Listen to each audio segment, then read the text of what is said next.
उद्धव ठाकरे यांनी बोलावलेल्या बैठकीला शिवसेनेच्या 9 पैकी 5 खासदारांचं गैरहजर असणं, यवत वाशिमचे खासदार संजय देशमुख यांनी दिल्लीत शिंदेंच्या सेनेचे नेते आणि केंद्रीय मंत्री प्रतापराव जाधव यांची घेतलेली भेट, अशातच उद्धव ठाकरेंच्या शिवसेनेचे 16 आमदार आणि 7 खासदार यांच्यासोबत उपमुख्यमंत्री एकनाथ शिंदे यांची अंतिम बोलणी झाल्याचा आमदार कृपाल माने यांनी केलेला दावा, या सगळ्या घडामोडींमुळे ठाकरे पितापुत्रांचं टेन्शन वाढले हे निश्चित। ऑपरेशन टायगरच्या चर्चेनं जोर धरल्यानंतर पक्षप्रमुख उद्धव ठाकरे यांनी आपल्या खासदारांची बैठक बोलावली। ठाकरेंनी बोलावलेल्या बैठकीला 9 खासदारांपैकी फक्त 4च खासदार उपस्थित राहिले, तर 5 खासदारांनी दांडी मारली। बैठकीला उपस्थित नसलेल्या खासदारांनी आपण का येऊ शकलो नाही याची कारणंही दिली। सध्या तरी ठाकरे पितापुत्रांकडून आमचे खासदार आमच्या सोबतच आहेत असं सांगितलं जात असलं तरी 19 जूनला दूध का दूध पाणी का पाणी होणार आहे। नेमकं 19 जूनला असं काय होणार आहे? बैठकीला गैरहजर असलेले खासदार मातोश्रीकडे वळतील की शिंदेकडे? जाणून घेऊया या व्हिडिओच्या माध्यमातून। नमस्कार, मी मृदुला आणि तुम्ही पाहताय थोडक्यात। गेल्या वर्षभरापासून राज्याच्या राजकीय वर्तुळात ऑपरेशन टायगर हे नाव अधूनमधून चर्चेत येते। शिंदेंच्या सेनेचे काही आमदार खासदार यावर भाष्य करतात आणि याला प्रत्युत्तर म्हणून ठाकरेंचे खासदार संजय राऊत दररोज प्रत्युत्तर देत ठाकरेंचा किल्ला लढवतात। ऑपरेशन टायगर गेल्या काही महिन्यांपासून चर्चेत असलं तरी यात यवतमाळ वाशिमचे खासदार संजय देशमुख यांनी दिल्लीमध्ये केंद्रीय मंत्री प्रतापराव जाधव यांची घेतलेली भेट, उद्धव ठाकरे यांच्या शिवसेनेचे 16 आमदार आणि 7 खासदार यांच्यासोबत उपमुख्यमंत्री एकनाथ शिंदे यांची अंतिम बोलणी सुरू असल्याचा शिंदे सेनेचे आमदार कृपाल माने यांनी केलेला दावा आणि ठाकरेंनी बोलावलेल्या बैठकीला खासदारांची अनुपस्थिती यामुळे ठाकरेंच्या गोटात चलबिचल धाकधूक वाढणं साहजिकच होतं। ऑपरेशन टायगरच्या पार्श्वभूमीवर 14 जूनला उद्धव ठाकरेंनी मातोश्रीवर आपल्या सर्व खासदारांची बैठक बोलावली। या बैठकीला ठाकरे गटाचे 4 खासदार प्रत्यक्ष हजर राहिले तर 5 खासदार गैरहजर राहिले। यामुळे उद्धव ठाकरे यांनी 9 पैकी 5 खासदारांमध्ये दुरावा वाढतोय का असा सवाल उपस्थित केला जात असून अनुपस्थित खासदारांची भूमिका संशयास्पद असल्याचं दिसून येते। रविवारी 14 जून रोजी आदित्य ठाकरेंचा वाढदिवस होता। वाढदिवसाच्या निमित्तानं ऑपरेशन टायगरच्या चर्चांवर पडदा टाकण्यासाठी बैठक बोलावली होती। या बैठकीला खासदार अरविंद सावंत, अनिल देसाई, राज्यसभेचे खासदार संजय राऊत, प्रियंका चतुर्वेदी हे 4 खासदार उपस्थित राहिले, तर परभणीचे खासदार संजय जाधव, यवतमाळ वाशिमचे खासदार संजय देशमुख, धाराशिवचे खासदार ओमराजे निंबाळकर, शिर्डीचे खासदार भाऊसाहेब वागचौरे आणि हिंगोलीचे खासदार नागेश पाटील आष्टीकर यांनी दांडी मारली। कार्यकर्त्यांमध्ये संभ्रम राहू नये यासाठी आपण बैठकीला का आला नाहीत याचं स्पष्टीकरण देण्याच्या सूचना उद्धव ठाकरेंनी अनुपस्थित खासदारांना दिल्या। यावर अनुपस्थित 5 खासदारांनी आपापल्या पद्धतीनं कारणंही सांगितली। धाराशिवचे खासदार ओमराजे निंबाळकर यांनी मुलाच्या आजारपणाचं कारण दिलं, तर हिंगोलीचे खासदार नागेश पाटील आष्टीकर यांनी मुलगा विधान परिषदेची निवडणूक लढवत असून आपण त्याच्या कामात व्यस्त होतो असं सांगितलं। खासदार भाऊसाहेब वागचौरे यांनी त्यांची पत्नी आजारी असल्यानं त्यांनी प्रत्यक्ष येण्याऐवजी ऑनलाईन माध्यमातून हजेरी लावली।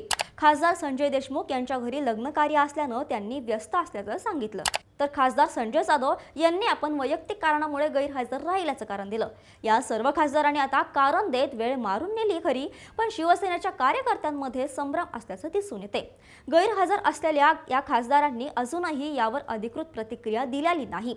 धाराशिवचे खासदार ओमराजे निंबाळकर यांनी ऑपरेशन टायगरवर अजून आपली अधिकृत प्रतिक्रिया दिलेली नाही। यामुळे संशयाची सुई अजून घट्टच झाली आहे। या सगळ्या घडामोडी घडत असताना उद्धव ठाकरे यांनी ज्यांना जायचं आहे त्यांना जबरदस्तीने हात धरून थांबवण्यात काय अर्थ असं म्हणत खंत व्यक्त केली होती। लगोलग आदित्य ठाकरे यांनीही आमचे खासदार आमच्यासोबत आहेत, अफवांवर विश्वास ठेवू नका। लोक अंधभक्त असतात, पण आम्ही आमच्या सहकार्यांवर अंधविश्वास ठेवतो अशी प्रतिक्रिया दिली। ठाकरे पितापुत्रांकडून जरी ऑपरेशन टायगरवर प्रतिक्रिया आल्या असल्या तरी गुवाहाटीच्या पूर्व अनुभव पाहता आपले काही खासदार एकनाथ शिंदेंच्या गोटात सामील होऊ शकतात याची जाणीव त्यांना असल्याचं म्हटलं जातंय। या पार्श्वभूमीवर जर हे खासदार फुटले तर पुढे काय करायचं आणि हे डॅमेज कंट्रोल रोखण्यासाठीचा प्रयत्न म्हणून राऊतांनी दिल्ली गाठल्याचं बोललं जाते। ठाकरेंच्या शिवसेनेकडून खासदारांच्या फुटीच्या बातम्यांच्या अनुषंगानं डॅमेज कंट्रोलसाठी प्रयत्न झाले।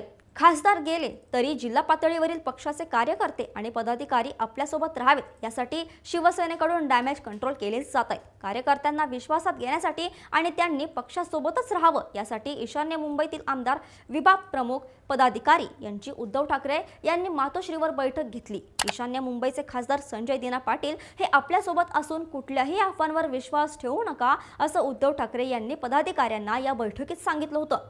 एकीकडे आपण चर्चा केलेलं हे सगळं राजकीय नाट्य मागच्या 2 दिवसांपासून सुरू आहे, तर दुसरीकडे 14 जून रोजी ठाकरेंच्या बैठकीला अनुपस्थित असलेले खासदार खरंच मातोश्री सोडून शिंदेंच्या वाटेनं जातील का हा प्रश्न महत्त्वाचा आहे।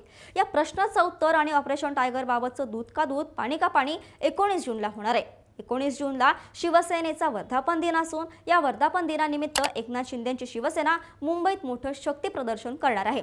या वर्षीचा शिंदे सेनेचा वर्धापन दिन गोरेगावच्या नेस्को सेंटर येथे होणार आहे। या वर्धापन दिनात नवनिर्वाचित जिल्हा परिषद, विधान परिषद आणि पंचायत समितीत निवडून आलेल्या सदस्यांचा सत्कार केला जाणार असल्याचं बोललं जाते। तर दुसरीकडे ठाकरेंच्या शिवसेनेकडूनही 60व्या वर्धापन दिनाची जय्यत तयारी सुरू असून हा कार्यक्रम षण्मुखानंद सभागृहात साजरा होणार आहे।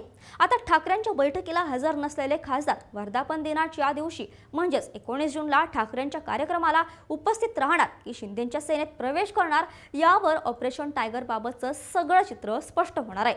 आतापर्यंत ज्या शिंदेंना ठाकरेंचे जे खासदार गद्दार म्हणत होते तेच आता गद्दारी करणार का? आणि संजय राऊतांच्या भाषेत सांगायचं झालं तर ठाकरेंसोबत गद्दारी करून हे खासदार गद्दारांच्या शिंदे सेनेत सामील होणार का या प्रश्नाचं उत्तर 19 जूनला मिळणार आहे। ठाकरेंच्या सेनेचे खासदार फुटीच्या पार्श्वभूमीवर आता 19 जून रोजी शिवसेनेच्या होणाऱ्या वर्धापन दिनाकडे संपूर्ण राजकीय वर्तुळाचं लक्ष लागून आहे। ठाकरेंच्या शिवसेनेचे सर्व 9 खासदार वर्धापनाच्या दिवशी तरी उपस्थित राहतील का? आणि ऑपरेशन टायगर यशस्वी होऊन ठाकरेंची शिवसेना फुटेल का? याबाबत तुम्हाला काय वाटतं? तुमचं मत आम्हाला खाली कमेंट्समध्ये नक्की सांगा। हा व्हिडिओ आवडला असेल तर लाईक करा, शेअर करा आणि अशाच राजकीय घडामोडींसाठी थोडक्यातला फॉलो आणि सबस्क्राईब करायला विसरू नका।